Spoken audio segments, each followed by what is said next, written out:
જય શ્રી કૃષ્ણ। આજે આપણે બનાવશું ફરાળી સાબુદાણાની ખીચડી। એના માટે જોશે આપણે સાબુદાણા એક મોટી વાટકી પલાળેલા રાખ્યા છે અને માપમાં જોઈએ ને તો 200 ગ્રામ સાબુદાણા પલાળ્યા છે। 3 થી 4 કલાક પલાળી દેવાના છે અને બરાબર પાણી હશે ને તો માપના સરસ પલળશે। જો આવા પોચા સોફ્ટ એકદમ,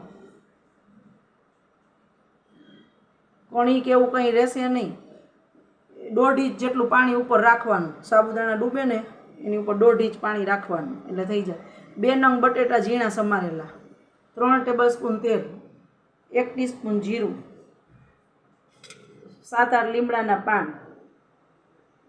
1 નંગ મરચું સુધારેલું છે ને 1 ટીસ્પૂન આદું ખમણેલું છે, 2 ટેબલસ્પૂન ધાણા ભાજી, 2 ટેબલસ્પૂન લીંબુનો રસ, 2 ટેબલસ્પૂન ખાંડ છે, 1 ટેબલસ્પૂન સિંધાલું અને 1.5 ટેબલસ્પૂન કાશ્મીરી ને તીખું મરચું મિક્સ છે, ચટણી અને ધાણા ભાજી।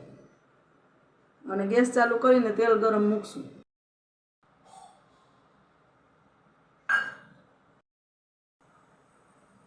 જીરું નાખી દઈશું, લીમડાના પાન નાખી દઈશું। હવે બટેટા મસાલા નાખી દઈશું, ચટણી, સિંધાલું। હવે અડધા કપ જેટલું પાણી નાખીને 1 સીટી મારી લેશું। એકદમ સહેજ જ નાખવાનું પાણી।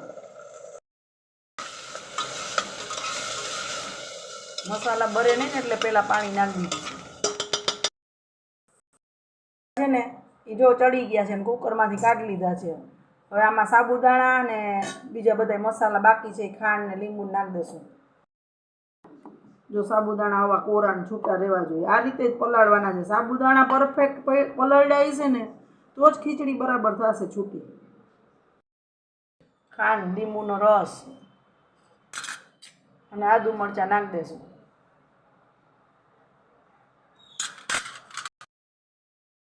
આ બધું મિક્સ કરી લેશું।